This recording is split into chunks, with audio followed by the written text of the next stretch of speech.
Now, as the country hit its highest caseload in a day, the questions on what our next move should be abound. We are a day away from the governor's summit, which will review the virus containment measures and the impact of the phased easing of restrictions earlier put in place. Well, before their verdict, however, let's get some insights from someone living in a country that has been where we are now and is having to lock down several areas for a second time. Dr. Salome Kuria, a Kenyan doctor based in Spain, speaks to us on the current situation there and her observations on Kenya's COVID-19 trajectory. Dr. Kuria, thank you so much for joining us on Sunday Live once again. So we've hit 960 cases in one day, shocking numbers, and it's only natural to focus on that number. But aside from that, what should we be considering moving forward? So good evening, and thank you, Victoria, for having me again. We have hit a record number that happened here as well. So I would immediately say that we need to focus on basically three very important things. Now, one of those things is, not to ignore these numbers. It's very important to know exactly how we're doing. But we must focus now on protecting our healthcare professionals. So I'll try and always move towards Spain and how this observation can then be applied to what we're seeing. So let's remember, in Spain, 53,000 healthcare workers were infected by the disease. Now, this doesn't differentiate the ones who are simply isolated for some days, 14 to 21, and the ones who actually got sick. But 61 doctors actually died. So it must be made clear that with these numbers, we need to understand that our healthcare workers are at risk of not being there when we need them most. We need to protect them so that they can protect us. Let's remember that if healthcare workers are in isolation, or if they're unwell and receiving treatment, that lovely pregnancy that you've gone through and you're ready to deliver, you might get to the maternity and there's no midwife, there's no nurse. So one of the things that a COVID pandemic does is it makes healthcare basically COVID. Hospitals become COVID hospitals. Spinal injuries becomes a COVID hospital. So all the efforts go to the COVID pandemic. So not having that healthcare worker to deliver your baby after a wonderful pregnancy, with all the effort we've put into having safe motherhood and avoiding maternal deaths in our country, and it's taken time and effort. So we need to understand that with three things we can protect our healthcare workers: wearing a mask, social distancing, and personal hygiene. So that is the one thing that we need to focus on. Now, simultaneously, we must focus on effective awareness campaigns. Remember, our country is a diverse country. Spain is a very homogeneous country.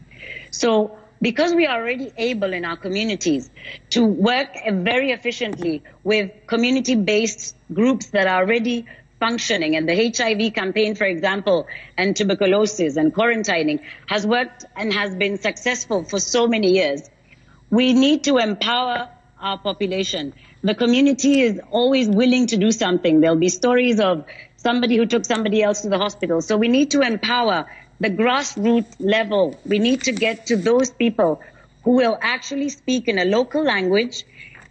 We have very many languages in our country, and some languages have dialects, but we need to get to the women's charmers, women's, leaders in the women's community who are respected, our imams, our priests, our pastors, our priests. Everyone needs to sing the same song. Let's remember that we can say that prevention is better than cure, but in a disease that has no cure, prevention is the cure. And in COVID-19, prevention is the cure. And the last thing we need to focus on is for us to enable to have this mobilization and have this, organize the counties and get the NGOs or whoever. It's a united activity. We need to do the chiefs or the governors. We need time to slow the disease down. So it would be something that can be considered to have some limitation of movement to enable us let's call it a cessation of movement or a restriction. It can't be a fully flown, it can't be a full-blown lockdown as would have been in Spain, where we have a different economic setting. But this might be a requirement for us to become a bit more freer in our movements once we are all aware of what the COVID-19 life and living with COVID in our environment means. So there are three things, right, and they must be done simultaneously. No, absolutely. Let's talk about Kenya's COVID-19 trajectory. From observations in different parts of the world, it appears there's this initial wave, and then there's a second one that follows, which is not as high. For the Kenya case, however, Ministry of Health, I believe it was last week, said that some parts are stabilizing. For instance, Mombasa, which was considered a hotspot, appears to be stabilizing, and they believe it will drop in cases. So when you look at cases like that, are we likely to see that kind of trajectory for Kenya, where we'll peak and then slowly come down, or are we likely to see a second wave, at least from your observations in Spain and looking at the Kenya case?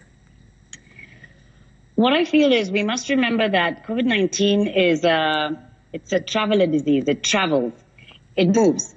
So it moves with human beings. So the question is valid. Some areas might be stabilizing, but have we observed that in these areas, perhaps people moved out?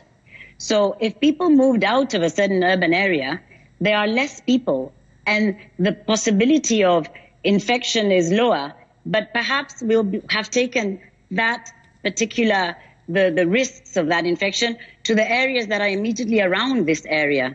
So it's very interesting. If you can put up the photo of, there was an image of Spain, which if he can, so the previous one, please. We have another photo to put up, the first photo. We'll put that up shortly.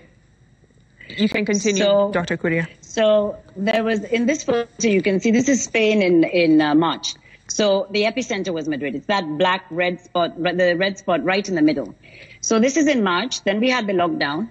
And when we actually controlled the disease and the R was less than 1, when we can just move to the next photo, the new cases and were nowhere near. Madrid had very few cases.